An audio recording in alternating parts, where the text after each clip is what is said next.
I mean by a drop ceiling? Okay. For those who don't, I'm talking about the ceiling with tiles. I can usually reach up to that drop ceiling with rope, just regular old sash cord, cotton fiber rope, manila rope, whatever, and I can hang things from that ceiling like the shower curtain. I can set something like this on a chair. I can, lean a mirror on a bookcase, and I can tie it off with this or sash cord, or just put a book in its place, or use Velcro. Things like this can be lifesavers on set. Just making sure you go to set with a few extra AA batteries so you can fire up. And this is a fairly small example of a little LED light. But a little thing like this, which I bought this for like $7, about the same for this, and they make much bigger versions of these that are even more powerful. Things like this can make a background more interesting behind your subject, because usually it's not just enough to make your subject look pretty, it's to take that background and have a little bit of color. If you just let everything behind them go dark, that works some of the time, but you don't want to do it every single time. It's nice to have a little variety light at it. But you want your subject to be the most brightest lit thing, and everything else behind them to be maybe a stop down from them. If we're talking about indoors lighting, outdoors lighting, you're kind of expecting the background to be brighter than your subject. But indoors lighting, you try and make your subject just a little bit brighter so the eye is drawn to them. Does that help? Yeah, I think so. Yeah. And as far as the numbers of lights, though, I heard 3 is the magic number. I usually am deploying more than that, but there's no hard and fast rule, quite frankly. People say 3 because there's such a theory called 3-point lighting, which is key, fill, backlight. But that doesn't include background. And like I was showing with the bounce board, I don't always necessarily, or with the mirror tiles, I don't always need an actual light fixture to be my backlight or my fill light. I can frequently use bounce. Matter of fact, I usually choose bounce for a fill light because I want my fill light to be softer. Anytime I'm doing a fill light, I want it to be softer than the key light, because the key light is giving direction to the room. It says, okay, there's probably a window or something over there, and that's what's filling this room with light. Everything else is supposed to be reflected light in that room. I don't want 2 nose shadows shooting off in opposite directions on someone's face, making it look like they've got oily smudges on either side of their nose.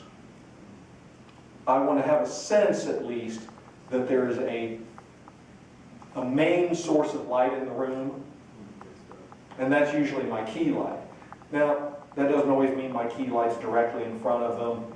Sometimes I'm doing something more off to the side. It really, at that point, is about your aesthetic sense of what's appropriate for the situation. And different messages ought to have different answers to that. If you want to show someone is two-faced, for instance, deceptive, well, what does that better than actually setting their key light straight on one side of them and maybe coming at their fill light with a completely different color. Letting this one go a little blue, and this one's nice and warm and clean, but this one maybe is, suggests that there's something going on that ought not to be trusted. We do that all the time, suggesting information with color, choosing color to tell some small part of the story.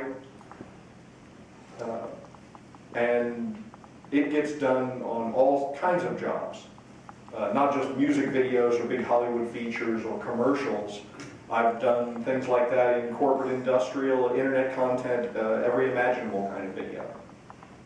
And I don't always do it with gel necessary, lighting gels, where I'm throwing a big red gel at someone. I've done things like take a sheet of 4x8 plywood, regular Home Depot plywood, and set it up against a wall and let my light bounce into that. And the light that comes in on one side from that thing is warm. Walls are an excellent source of fill light. just go ahead and take this fixture right here, if you've got several of these fixtures with you, and don't aim it at your subject. Pretend like you're playing billiards, and aim it at the wall, and let the light from this thing hit the wall and bounce back at them. Sure. I wanted to know if you have any ideas for cable management and running cable so it's safe on set.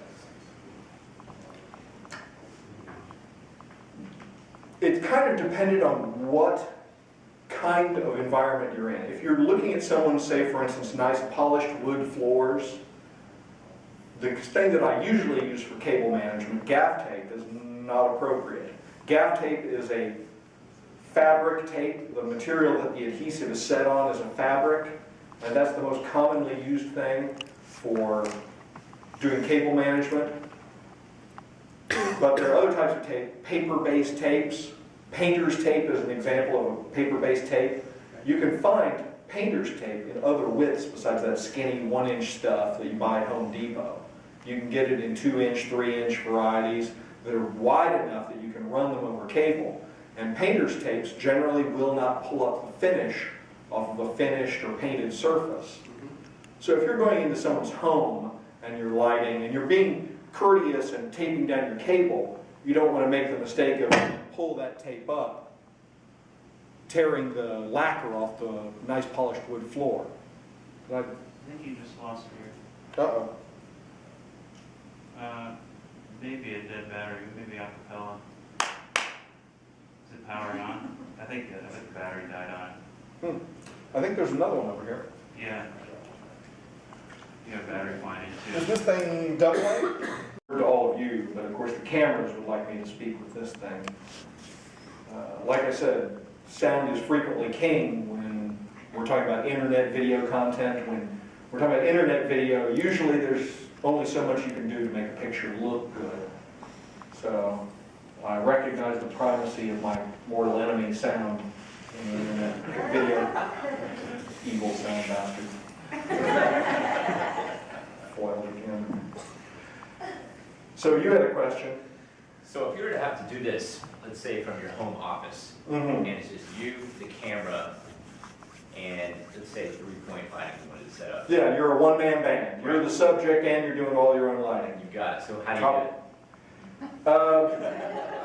One of the toughest things is knowing whether or not you're doing a good job lighting yourself. The thing I can recommend is, find some way to find a monitor that you can get for your camera, be it a camera that has a little flip-out LCD, but face that monitor towards yourself so you can see your own work. So you can set yourself down in front of the camera, look at yourself, see what the image the camera is capturing, and then step over each light and make the adjustments you need to make so you can do a good job. We're privileged today because we've got cameramen who are watching this image and trying to make the best out of it. Big thanks to Gear Rental. All I did was, anyway.